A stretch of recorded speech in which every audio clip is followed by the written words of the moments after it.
12 feet by 12 feet. One room in a horse barn at New York's Aqueduct Racetrack. 10 years ago, it was home to a horse trainer and his toddler daughter. At the time, Rick Dutrow, then in his late 30s, was starting out on his own as a head trainer. He had worked for his father, Dick Dutrow Sr., the nation's leading trainer in the 70s, since he was 10 years old. My whole life, I always wanted to work with my dad.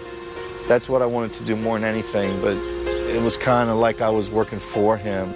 Dad wouldn't have reached out to Ricky for Ricky's advice, Ricky's opinion. No, it would have. Dad was way too macho. Dickie's thought his way was the best way. Tony Dutrow says he felt his father was threatened by his own son's talents, never offering praise. My father's personality, my father's character, I think that some of these were issues with why Ricky is Ricky, good and bad. As Rick Dutrow struggled with his father, his lifestyle of partying and gambling drove the wedge between them deeper and stalled his career. I've always been the kind of guy that would want to live in the fast lane. I would always want to get the expensive women, the drugs, the gambling.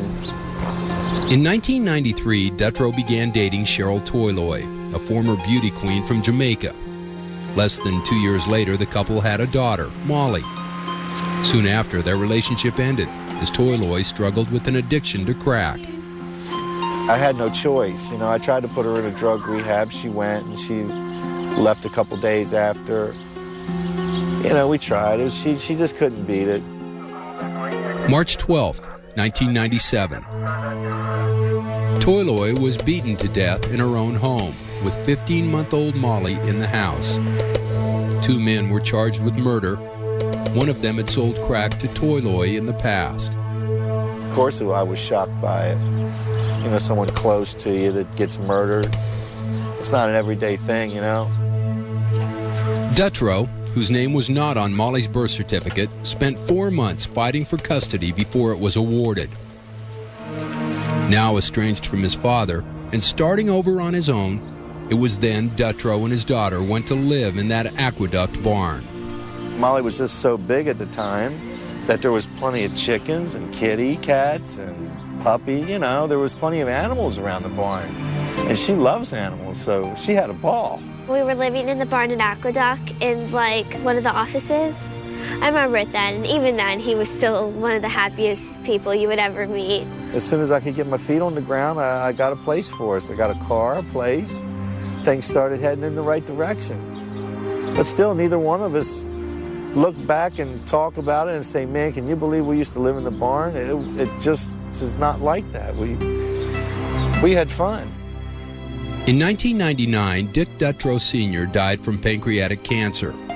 Molly went to live with her grandmother while Dutrow's career started taking off, thanks to a savvy horse owner who was willing to take a chance on him. They decided to take a shot with somebody like me, a young, aggressive person, where his father was a legend, great background, terrible reputation, but sometimes those kind of guys make it, you know?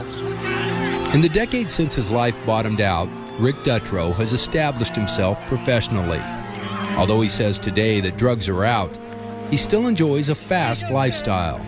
I'm not the guy that you want to look at for direction. I still can't take care of Molly. Are you kidding me? She's driving me crazy. This year, after living with her grandmother for 10 years, 13-year-old Molly returned to live with Dutrow. For better or worse, he will be the one showing her the way. Everyone starts off not at the highest level, and my dad, he just took what he had to, and he's been working his way up, and he made the best of it. You have to work for where you want to get, because that's the only way you can get there. And I learned that from him. There's no shortcuts in life.